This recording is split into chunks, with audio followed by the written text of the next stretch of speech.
So we've talked about medical evidence. In this case, there was a lot of medical evidence. There was DNA evidence of the man on the woman's body. The man had urinated in bottles, and that showed that he wasn't leaving the room and keeping her in the room. So at the trial, the men who rescued the woman testified, and prosecutors don't typically bring cases unless they think they're going to win. And but unfortunately, we have juries. The jurors of the community did not convict the man. They found that he was not guilty. And the prosecutor later spoke to these jurors and said, why? Why did you think that he wasn't guilty? And many said, well, because she wasn't crying on the stand. She didn't seem upset, so we didn't believe her. So here you see the defendant is, if you don't conform to your gender stereotype, then you aren't believed in the system. So ultimately, I think what this shows is that if we have good laws, and even if we have proper police, proper protection, proper implementation, gender-based violence, unfortunately, will persist here and around the world until we change the attitudes of everyday people. And rapid changes in attitudes and mores are occurring in India and among the youth, and particularly in the cities. And as I said, this is reflected in all the debates that are occurring about what age consent should be tied to. And as this continues, I worry, or some of the things that may emerge are concerns that we're facing in the United States, which is things like date rape. Here we recognize that if men and girls, women, men, they're dating, they're having these relationships, but a woman might consent to one sexual act but not another, yet it's very difficult for us to prove the consent or the lack of consent. And it's rampant in the United States but not prosecuted. And I think the concern might grow here as mores change. But one thing I'd like to point out, which I think the Verma Committee was really brilliant in doing, and not many people have talked about, is that they were way ahead of the times in how they defined consent. There's been very little discussion about this, but they define consent to mean affirmative consent. So, quote, consent means an unequivocal voluntary agreement when the person, by words, gestures, or any form of nonverbal communications, communicates willingness to participate in the act. And this was adopted in the Ordinance. And I think this will be a very powerful tool for prosecutors to prove, so that we don't have to get into this discussion about what non-consent means, because now it actually has to be shown that the woman affirmatively consented to the act. Very few jurisdictions in the United States have this kind of affirmative consent provision, and I hope that many more also adopt it, looking at the Indian model. So what I'd like to end with saying is that what I see most remarkable and hopeful about the outpouring of emotion against the gang rape is that it demonstrates that many people here, but not all, obviously not all, are moving away from blaming the victim and are beginning to blame the government and hold the government accountable for its failures protecting women. Thank you.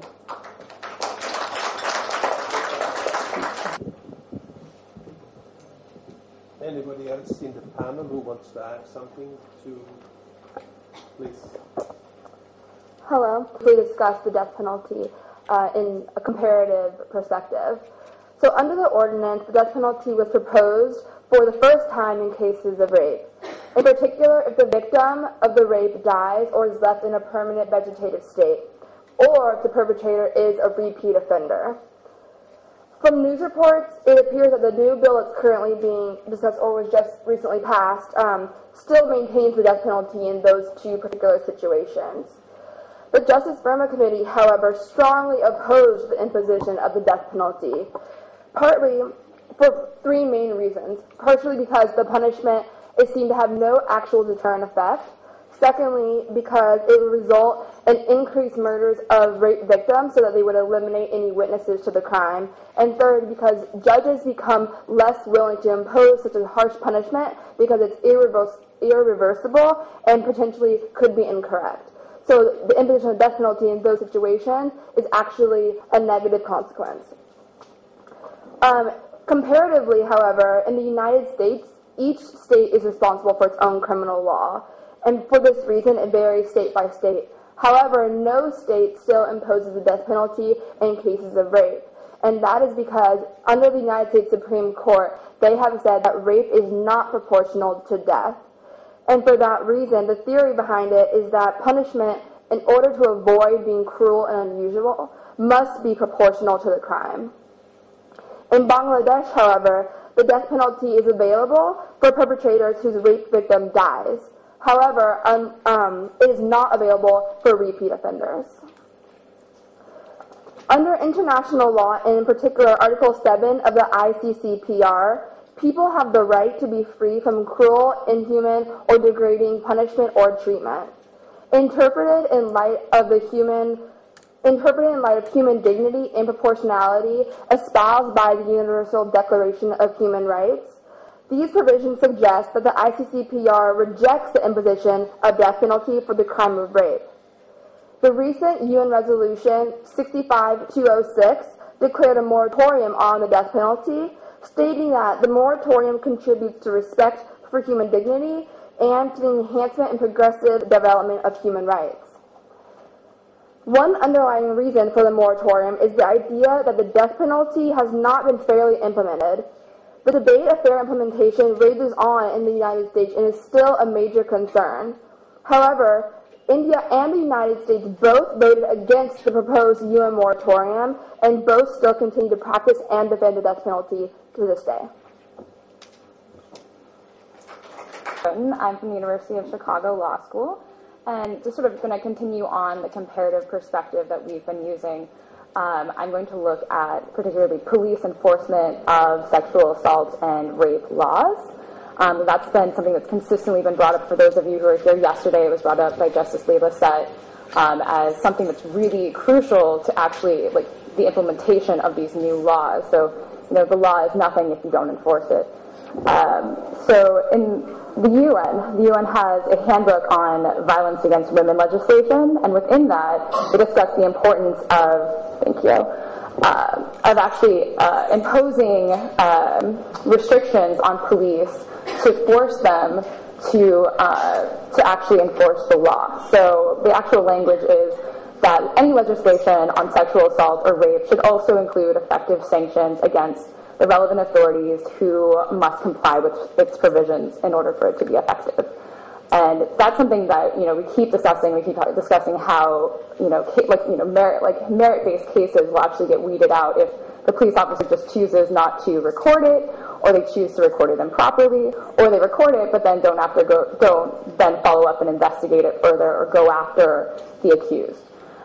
Within the Justice Verma report, in the initial discussions, the report highlighted the fact that these new laws should adopt appropriate measures for the swift and salutary punishment to public servants who are found guilty of minimizing or producing delays in investigations of murder, rape, or torture of women.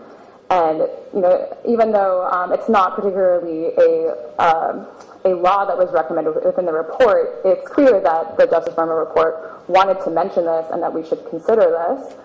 And in the ordinance, as it was written, and unfortunately we don't know what was passed yet, but as it was written, in Section 166, whoever being a public servant fails to record anything given to him under the relevant laws that we're discussing, sexual assault, rape, etc., they don't record it, they can be imprisoned for up to a year or fined.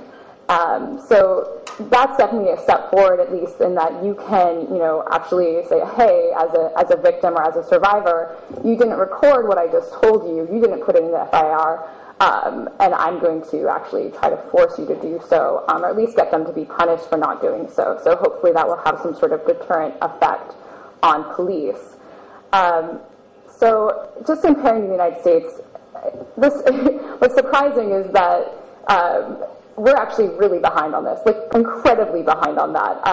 In the United States, there's no criminal liability for law enforcement that do not enforce the law.